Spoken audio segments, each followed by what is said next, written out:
Hi, my name is Skyler. I'm Sky Ripa. I'm a dubstep and tear out DJ in Detroit. Drew you to professional DJing? Well, I went to a couple shows, and then one day in the crowd, I stood there and said, I can do that. I felt honestly captivated by the way that the person up there was able to control the crowd and make everyone feel so many emotions throughout the night. What is your favorite part of DJing? Is it entertaining the crowd more or using CDJs? Or DJing, is it entertaining the crowd more or using CDJs? Definitely entertaining the crowd because while I DJ, I like to put the crowd through a range of emotions where they feel and experience so many things where they just have the best time of their lives. How has COVID affected your time as a DJ? COVID has affected that very much so. I've only been in the game for like 2 years, and well, my first show was honestly 3 days after COVID hit, and that got canceled. So I wasn't able to perform for the first time until over a year later when COVID slowed down a little bit.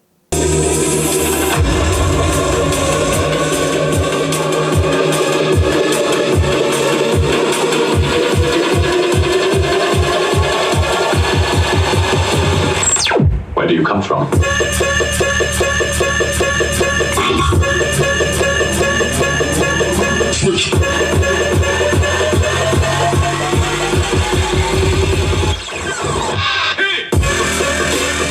My name is Sid. I call it experimental rhythm. It's kind of a new style of music I'm trying to start, a mix of a rhythm, dubstep, experimental, and DJ producer.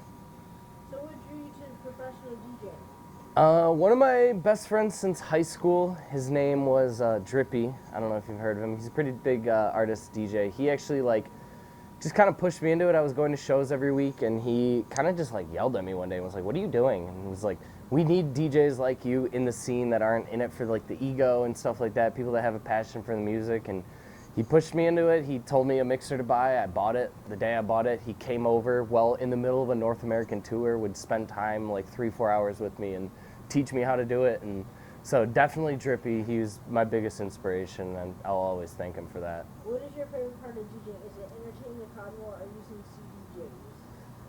CDJs? Honestly, it's just doing what I love. I was just mixing and just having fun with it. I never really planned on playing shows and doing anything, making a career out of it, anything like that. I was just kind of having fun, and shows just started happening, and my mindset on them was at first they were free, and I was like, I'm going to be mixing at home, so if people will listen, they'll listen. And eventually, I guess the crowd enjoyed it, and I've just been getting bigger and bigger, getting bigger venues, and so it's just having fun, doing what I love, honestly. That's my favorite part about it. How has COVID affected your time as a DJ? Honestly, COVID kind of helped me. It kind of shut down the bigger shows, so as a very starting local, I was an opener in the local scene when COVID first hit, and so as that point, when there's big shows and big artists coming through, it's kind of hard to get shows and get seen. And there was really only small shows and small venues open with all the COVID protocols still on, but we could still play smaller shows. And so when I started COVID, I was an opening DJ, not doing much. And the first bit of quarantine, I just put myself into producing, came out with some original tracks. And then by the time COVID ended, now I'm playing Electricity, which is one of the biggest venues in Michigan. So it kind of helped me a lot, and it just kind of forced me to just buckle down and just work on music, and that was it.